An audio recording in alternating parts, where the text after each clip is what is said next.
My mom texted me, "Don't come to the wedding. You and your kids just make things awkward."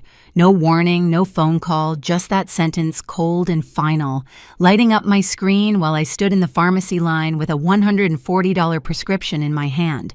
My sister reacted with a laughing emoji. I stared at it for a second, then typed back, "Then you won't need my card for the venue." They kept laughing in the group chat, completely unaware that I was already holding the one thing they couldn't afford to lose. And that's where everything began to unravel. Before I tell you how it all played out, hit like and tell me in the comments, have you ever had family turn cruel the moment you finally said enough? When people hear stories like mine, they always ask the same question: how could your own family treat you like that? The truth is, it didn't happen overnight.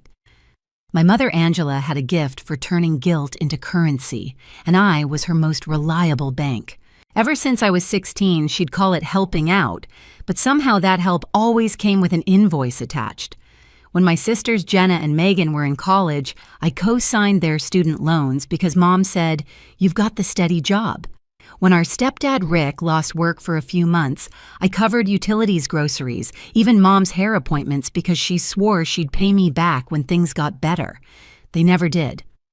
I guess I learned early that in our family, love was measured in payments. Still, I kept giving because I thought that's what daughters do.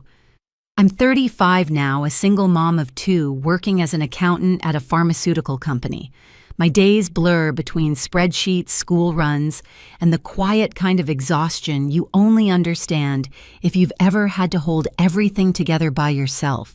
And even then, I made time for them. For months, I'd been helping Jenna plan her dream wedding. Every invoice, every call, every deposit, my name was on it. She wanted a lakeside venue with a glass reception hall, the kind of place that looked perfect on Instagram, but cost more than most people's cars.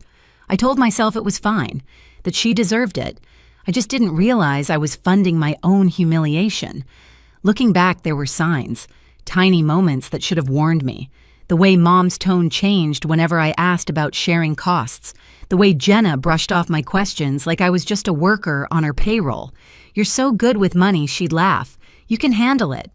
And I did $3,000 for the deposit, $1 and $200 for catering consultations, $600 for floral samples, all charged to my credit card. I told myself it was temporary, that they'd pay their share once things settled. They never did. Still, I stayed involved. I showed up to fittings, scrolled through fabric swatches, even took the venue tour while Jenna said she was too stressed to go. Mom kept reminding me family sticks together, and I believed her right up until that text. Maybe that's why it cut so deep. It wasn't just about a wedding. It was about realizing I was only valuable as long as my card worked. Standing in that pharmacy line, I wasn't thinking about revenge or money. I was thinking about all the times I begged to be seen as a daughter, not a resource. And somehow, that text made everything perfectly clear. I wasn't part of their celebration. I was their safety net. And now I was done. The next morning, the group chat was still buzzing like a hive. My phone lit up again and again, laughing emojis, inside jokes, a meme of a bridesmaid tripping down the aisle. It wasn't just cruel, it was coordinated. They were all in on it. I stared at those messages for a long time before muting the chat completely. That small click felt louder than anything I could have said. I sat on the edge of my bed, phone still in my hand, and thought about the last 6 months. Every receipt, every deposit, every favor that had been brushed aside like it meant nothing. I had spent over $4,000 helping them prepare for the big day. I had rearranged my life, skipped weekends with my kids, took time off work, all to make sure everything looked perfect for Jenna. And now they had decided I was the one ruining it. That realization didn't sting the way I expected. It burned, but underneath the heat, there was something steady clarity. They had never wanted me there. Not really. They wanted what I could give, not who I was. That night, Rick called me. He didn't say much, just that he'd seen the messages. His voice was quiet, careful. "You don't deserve that, Adeline," he said. "You've done more than anyone." I could hear the hesitation in his tone, the guilt of someone stuck between loyalty and truth. I told him not to worry, that I was fine. He didn't believe me, but he let it go. When we hung up, I opened my laptop. I scrolled through the venue contract, the one I had signed and paid the deposit for. My name stared back at me in bold black letters, Primary Contact Adeline Moore. I hadn't noticed how heavy those words felt until now. I looked around my apartment, quiet, dimly lit, the kids asleep in their rooms, and realized this was the only space that ever felt safe. Everything outside these walls belonged to them, the guilt, the expectations, the manipulation. But this was mine. My cursor hovered over the email draft I had started weeks ago when the venue asked for final confirmation. I remembered the coordinator's friendly voice. "You can reach out anytime if you need to make changes." My fingers tapped the keys before I could second-guess myself. I typed, "Can I cancel the booking if needed?" and hit send. The next morning, the reply came, "Yes, since you're the primary on file." I sat back, reading it twice, my pulse steady for the first time in days. They thought I'd stay quiet, that I'd keep paying, keep apologizing, keep trying to earn a seat at a table that had already decided I didn't belong. But what they didn't know, what they never imagined, was that the table was about to disappear entirely. I didn't cancel the venue right away. I waited 2 days long enough for them to keep laughing, long enough for the silence to grow sharp. By Wednesday morning, Jenna posted a countdown on her Instagram story, 12 days until forever. I watched it for exactly 3 seconds before opening my laptop. The venue coordinator, Melissa, picked up on the second ring. She remembered me right away, probably because I was the only one who ever showed up for the planning meetings. "Hi, Adeline. Are we confirming the final payment today?" she asked, cheerful as ever. "Actually," I said, keeping my voice calm, "I need to cancel the event." There was a pause on the line. Then, in that quiet, I could almost hear her nod. "Understood. Since the contract's under your name, I'll process the cancellation right now." Just like that, months of planning vanished with a single click. But instead of guilt, I felt stillness, the kind that follows a storm when the air feels heavy but clean. After hanging up, I sat for a while staring at the muted group chat. They were still posting memes about the drama queen ruining the mood. I almost smiled, because in a few hours, they'd realize what real drama looked like.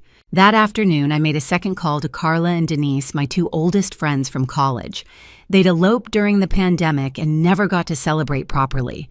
When I told them the date and the venue were suddenly free, they thought I was joking. "No joke," I said. "It's yours if you want it. My treat." There was silence, then soft crying through the line. They didn't know it, but they were saving me too. Giving that day a new purpose meant I didn't have to carry its ugliness anymore. By evening, the group chat had gone quiet. I knew why. The payment must have bounced, and the venue had probably sent the cancellation notice. I imagined the panic spreading like wildfire, Jenna refreshing her email, Mom pacing the living room, Megan typing in all caps. I poured myself a glass of water, leaned against the counter, and waited. Not out of cruelty, but curiosity. How long would it take before they realized the only person who ever kept things together was gone? They had turned my kindness into a joke. Now they were about to learn what happens when the punchline walks away. The fallout started faster than I expected. By Thursday morning, my phone was vibrating nonstop. Jenna, Mom, and Megan all calling, all leaving the same frantic messages. Why did the venue say the booking's gone? Adeline, call me back right now. What did you do? I didn't answer. I wanted them to feel that silence. For once, they could sit in the confusion they'd built for me all these years. By noon, Rick called. His tone was low but steady. "They're losing it," he said. "Jenna's crying, your mom's yelling, and Megan's trying to find someone to blame. I told them this would happen." He paused. "I'm sorry, kiddo. You deserved better. I didn't cry, I just said thank you for seeing it." That night, my mother called my house phone, a number she hadn't dialed in years. The ring sounded foreign in my own home. When I answered, she didn't waste time with greetings. "How could you do this to your sister? You sabotaged her wedding." I let her rant, her voice sharp and trembling. When she finally stopped to breathe, I asked quietly, was I even invited anymore? There was silence. Then she tried to backtrack. "You took that message the wrong way. We were joking. You know Jenna gets stressed. She didn't mean it." I almost laughed. "You all thought it was funny enough to post memes, Adeline." She said, her voice trembling between anger and guilt. "Don't make this worse.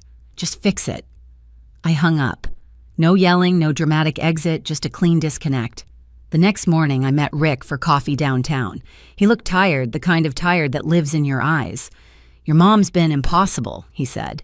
"Jenna's calling every venue within 50 miles, but everything's booked." "What about the catering?" I asked. He shook his head. "Refunds are gone. Non-transferable." For the first time, I saw the corners of his mouth twitch into something close to a smile.